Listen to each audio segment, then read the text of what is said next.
محمد وعلى آل محمد كما صليت على إبراهيم وعلى آل إبراهيم إنك حميد مجيد اللهم بارك على محمد وعلى آل محمد كما باركت على إبراهيم وعلى آل إبراهيم إنك حميد مجيد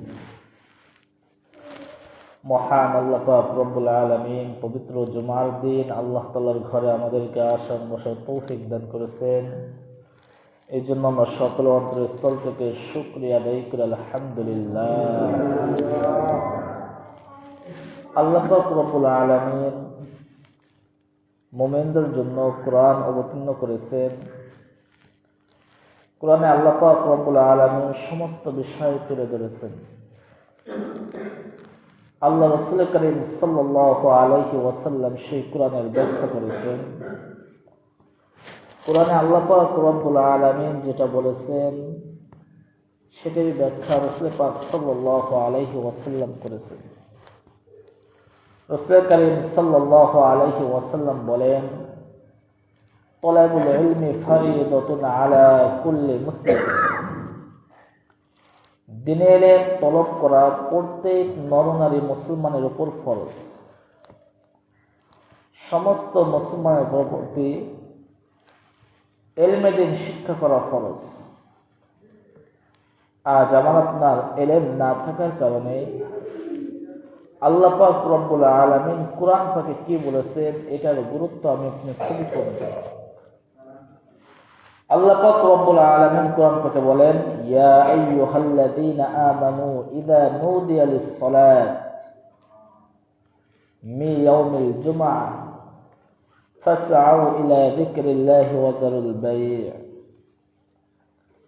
আল্লাহ পাক রব্বুল আলামিন মুমিনদেরকে সম্বোধন করে ডাক দিচ্ছে, হে ঈমানদারগণ, ইযা নুদিয়া লিস-সালাত, যখন তোমাদেরকে নামাজের জন্য ডাকা হয়, মি ইয়াউমিল জুমআহ,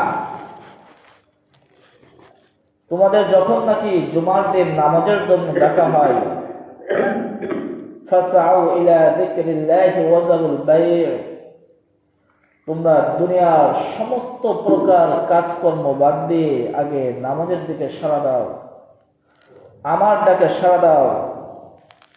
রাসূল করিম সাল্লাল্লাহু আলাইহি ওয়াসাল্লাম বললেন যে তলাবুল ইলমি ফারিদাতুন আলা কুল্লি মুসলিম, দ্বীনের ইলম তলব করা প্রত্যেক মুসলমানের উপর ফরজ। কোরআনের ব্যাখ্যা করলেন যে প্রত্যেক মুসলমানের উপর ইলমে দ্বীন শিক্ষা করা ফরজ। কিন্তু আজ জুমার দিন সকলে কাজকর্ম ঠিক আছে, কিন্তু মালিক বিন দিনার রহমাতুল্লাহ, ঘটনা সকলেই জানেন, ঘটনা বলার উদ্দেশ্য না, যে একজন মালিক বিন দিনার সাধারণ একজন মানুষ, একজন কামালওয়ালা, সে একজন আল্লাহওয়ালা হয়ে দুনিয়া থেকে বিদায় নিয়েছে এবং একজন বড় আলেম থেকে, বড় আলেমের জান্নাত থেকে সে একজন বড় জান্নাত পেয়েছে না, সুবহানাল্লাহ। কি জন্য পেয়েছে সকলেই ঘটনা জানে, একবারে সংক্ষেপ, যে তোমাকে বলা হয়েছে কি জন্য তুমি জান্নাত পেয়েছো, তার স্ত্রীকে জিজ্ঞাসা করা হয়েছে।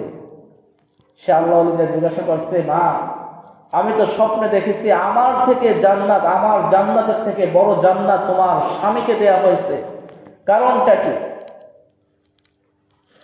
তার স্ত্রী বলতেছে, আমার স্বামী তেমন ইবাদত বন্দী করতে পারতো না, আমরা গরিব মানুষ, আমরা দরিদ্র, কিন্তু একটা কাজ করতো দেখতাম, যখন নাকি মসজিদের থেকে আওয়াজ আসলো হাইয়া আলাস সালাহ হাইয়া আলাল ফালাহ, নামাজের জন্য আসো, তোমার কল্যাণের জন্য আসো, আজান শুনতে দেরি আছে, হাতুড়টা যদি উপরে উঠানো থাকে এই পিছন থেকে ফেলিয়ে দেয় আর সামনের হাতুড়ের বারো অংশা করে না, সুবহানাল্লাহ।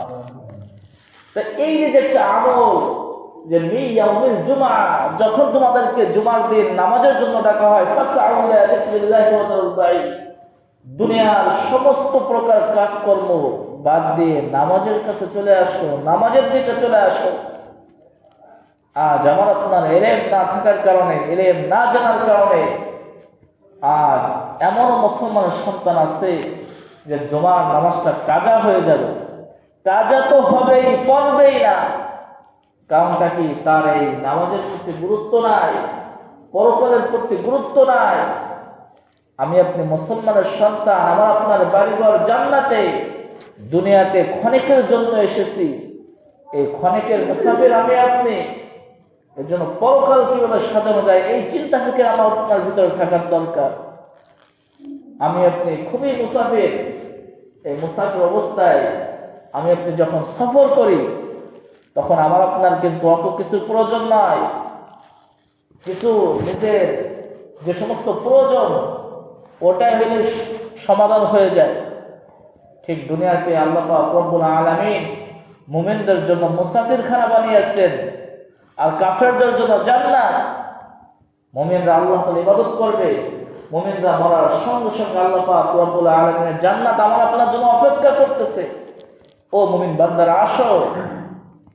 যেমন নাকি এই বাংলাদেশের মানুষ প্রবাসে যায়, ওরা কি বিদেশে শান্তি করার জন্য নাকি এই দেশে শান্তি করার জন্য? বলেন তো। এই দেশে শান্তি করার জন্য না।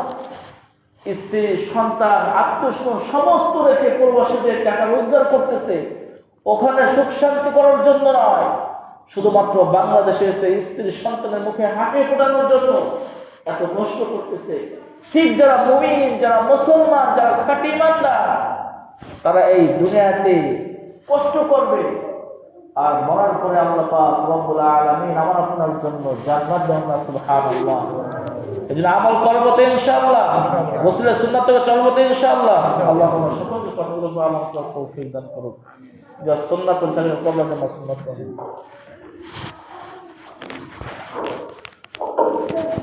সুবহানাল্লাহ।